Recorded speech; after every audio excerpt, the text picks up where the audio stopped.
Asli bikin stres ya. Barang kayak gini ada lagi gitu. Kemarin kita baru aja ngomongin soal BP Tapera, UU Polri, RUU penyiaran, rencana Dewan Media Sosial dan lain sebagainya. Dan ternyata nggak berhenti sampai di situ. Per hari ini pun muncul lagi nih kebijakan problematik, regulasi problematik yang secara personal gue pikir layak untuk dipertimbangkan ulang. Dan yang gue maksud tak lain tak bukan adalah rencana pemerintah untuk menaikkan tarif BMAD ubin keramik impor sebesar 200%. Gila. Kebijakan Bea Masuk Anti Dumping atau BMAD terhadap ubin keramik asal Tiongkok. BMAD produk keramik impor dari China ini sendiri seperti apa sejauh ini? Untuk produk keramik impor China tidak transparan. Jadi kemarin itu gue baca tulisannya Pak Faisal Basri, terus gue nonton wawancaranya. Ya Pak Faisal Basri salah satu ekonom favorit gue ya. Dan gue pikir concern beliau itu tepat dan kayaknya kita memang harus benar-benar paham kalau masalah ini bisa sangat mempengaruhi kehidupan masyarakat secara langsung. Walaupun ini cuma masalah keramik, tapi ya dampaknya bisa kemana-mana Pak. Gitu. Dan di kota kali ini mari kita bahas satu persatu. Jadi yang mengusulkan naiknya tarif BMAD di keramik itu tak lain tak bukan adalah Menteri Perdagangan yaitu Pak Zulkifli Hasan. Kenapa gue bilang menarik? Karena kalian sadar nggak beberapa keriuhan di lini masa yang terjadi itu ya sumbernya beliau lagi gitu. Pertama masalah TikTok ya kan, tiba-tiba ngejualin pasar Tanah Abang dan lain sebagainya, terus ngejual kesedihan pedagang dan kita tahu sama-sama tahu ya masalahnya tidak sesederhana itu dan akhirnya jadi kehebohan di akhir tahun yang lalu. Terus juga kalau kalian ingat masalah pakaian gitu ya kan, masalah pakaian yang dibawa ke luar negeri itu juga dari Kementerian Perdagangan dan akhirnya dianulir. Nah sekarang mereka merencanakan tarif BMAD untuk keramik itu naik 200%. Yang menurut gue nilai yang gak masuk akal. Tapi kenapa Pak Zulkifli Hasan tidak pernah dibahas segitunya? Ya karena eksekutornya bukan mereka gitu. Jadi Kementerian Perdagangan bikin aturan yang melaksanakan ya bea cukai. Yang kena semprot ya bea cukai gitu. Padahal aturannya dari Kementerian Perdagangan. Waktu TikTok juga kayak gitu. Yang kena ya instansi yang lain, unit yang lain, badan yang lain, lembaga yang lain. Dan ini kalau emang dijalankan, gue yakin yang kena ya bea cukai lagi. Kasihan juga sebenarnya. Bukan karena gue pernah kerja di situ ya, tapi ya supaya teman-teman paham nih alurnya dan struktur aturan di Indonesia itu seperti apa. Nah, kalian tentu bertanya, kenapa Bang ini merugikan? Oke, pertama gue harus kasih paham dulu teman-teman apa itu dumping. Karena BMAD itu kan artinya bea masuk anti dumping gitu.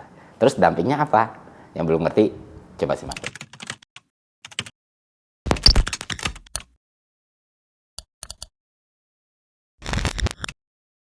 Jadi sederhananya gini lah, praktek dumping itu adalah ketika produsen menjual produknya dengan harga lebih rendah di pasar luar negeri dibandingkan dengan negerinya sendiri. Dan jelas praktek dumping ini bisa menimbulkan kerugian bagi produsen domestik karena barang yang diimpor menjadi relatif lebih rendah. Dan ini gue setuju nih, dan sempat gue suarakan juga waktu itu masalah tekstil ya, yang mana dari Cina itu masuk barang bisa jualnya 4.000 gitu. Dan benar adanya memang demikian, dan gue setuju kalau ada aturan yang meregulasi itu. Kenapa demikian? Karena dampaknya Pak, harga yang rendah dengan sendirinya akan menarik minat konsumen untuk beralih menggunakan produk impor. Berpindahnya konsumen domestik yang semula membeli dan mengkonsumsi produk domestik menjadi membeli dan mengkonsumsi barang impor, itu akan menurunkan pangsa pasar dan penjualan produk domestik itu sendiri. Dan ketika ini memukul produsen domestik kita, maka itu bisa juga memukul ekonomi kita secara keseluruhan. Untuk itulah dibuat kebijakan anti dumping, direncanakan secara internasional dan akhirnya diterapkan di berbagai negara. Nah di Indonesia penerapannya dalam bentuk bea masuk anti dumping, yang mana produk-produk yang setelah diselidiki itu terbukti menggunakan praktek dumping gitu, itu akan dikenakan bea masuk atas produk tersebut. Nilainya itu bisa variatif. Untuk keramik ini direncanakan 200%. Tentu kalian bertanya, wah kalau kayak gitu berarti tidak merugikan kita dong Bang. Berarti kita untung dong Bang. Berarti Indonesia bakal terlindungi dan terproteksi dong Bang dengan BMAD 200%. Oh ya tidak sesederhana itu. Nah jadi gini, aturan anti-dumping ini rencananya mau diterapkan ke produk keramik impor Cina sebesar 200% melalui lembaga bernama KADI atau Komite Anti-Dumping Indonesia. Mereka melakukan penyelidikan dan menurut mereka ditemui praktek dumping dan injuri terkait produk ubin keramik impor dari Cina tersebut. KADI mulai penyelidikan ini sejak Maret 2023 lalu yang merupakan tindak lanjut dari permohonan Asosiasi Aneka Industri Keramik Indonesia yang mana di dalamnya ada 3 perusahaan yaitu PT Juisin Indonesia, PT SAT, Tia Raya Keramik Indo Indah dan PT Angsadaya. Mereka mengklaim telah membuktikan adanya dumping ubin keramik dari perusahaan asal Cina ke Indonesia. Atas temuan itu, Kadin pun akhirnya merekomendasikan adanya aturan BMAD untuk ubin keramik impor tersebut. Dan Kadin membagi rentang waktu penyelidikannya menjadi 3 periode nih, Juli 2019 sampai Juni 2020, Juli 2020 sampai Juni 2021, Juli 2021 sampai Juni 2022. Jadi masalahnya udah lama. Nah, sementara periode penyelidikan dumping mencakup Juli 2021 sampai Juni 2022. Kadin mengklaim impor ubin keramik dari Cina meningkat pada periode penyelidikan dumping ini. Pertanyaannya adalah, apakah kebijakan ini adalah kebijakan yang tepat atau malah sebaliknya kebijakan ini akan merugikan banyak pihak? Banyak pakar dari berbagai lembaga udah merespon atau mengkritik atas penyelidikan Kadin ini. Gue jelasin kenapa kebijakan ini merugikan dan aneh gitu. Nah, kalau BMAD diterapkan, persaingan pasar jadi lebih kecil, pilihan konsumen jadi semakin sedikit. Dan kalian tahu kan, fundamental ekonomi, mekanisme pasar, dan harga keramik pun jadi mahal. Produsen lokal pun ikut menaikkan harga naiknya karena mereka mikir, oh iya, harga keramik impor udah naik, ya gue bisa catch up dong gitu. Nah, kalau kita simulasikan ya, harga yang misalnya 80.000 di awalnya, setelah BMAD diterapkan, itu bisa naik sampai 225.000. Dan itu besar banget. Terus karena 225.000 nih, bukan berarti harga produk domestik itu bakal stay di 80.000 juga gitu. Justru akan berusaha untuk masuk ke pasar dan menyamakan harga tersebut kan. Ya, mereka melihat kesempatan harga untuk naik, ya gue tebak ketika peraturan ini diterapkan, bukan cuma harga impor yang naik, harga produk lokal kita juga bisa akan naik. Kedua, jelas kebijakan ini bisa menimbulkan kelangkaan produk ya, yang beredar di dalam negara kita gitu.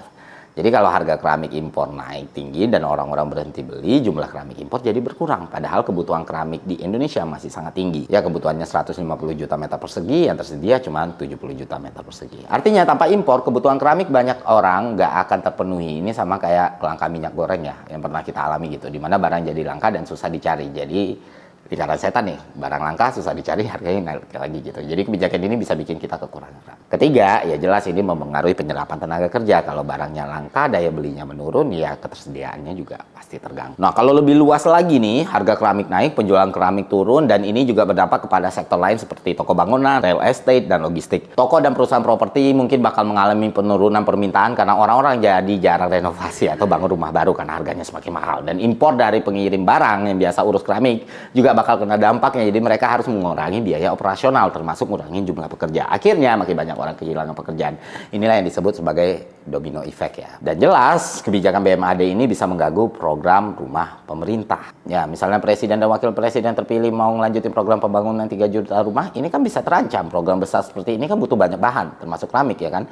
Masa semuanya mau disemen aja? Nggak mungkin. Jadi kebijakan BMAD ini bisa ngeganggu supply chain ketersediaan keramik di Indonesia. Nah, temuan penyelidikan Kadin belum bisa mewakilkan industri keramik secara keseluruhan karena hanya terdapat 3 pemohon, di mana investigasi dilakukan berdasarkan permohonan yang tidak menggambarkan suara mayoritas atau hanya sekitar 26% dari total produk nasional.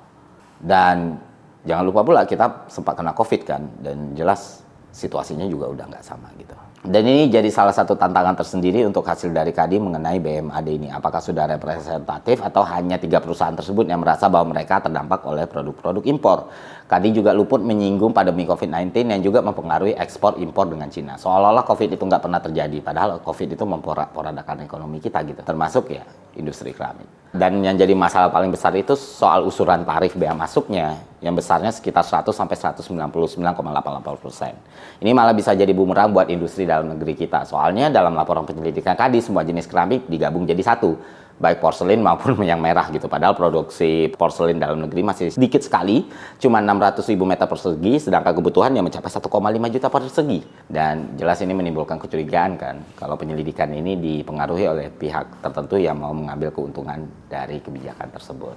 Padahal kalau kita lihat ya, dengan dalih perlindungan pada produk lokal. Ya, ini yang harus kita pahami bersama, karena industri keramik masih terus berkembang dan tidak kebanjiran keramik impor seperti yang diberitakan. Ini terlihat dari pertumbuhan sektor konstruksi yang mencapai 4,91 di tahun 2023 dan sektor real estate yang tumbuh 1,43% di periode yang sama. Bahkan impor keramik dari Cina itu menurun, Pak. Tahun ini itu cuma 1 juta ton dibandingkan 2018 yang mencapai 1,3 juta ton. Jadi semakin dipertanyakan lagi nih, apa sih urgensi penerapan tarif BMAD? Dan ini jelas mempengaruhi industri yang sebenarnya sedang tumbuh gitu.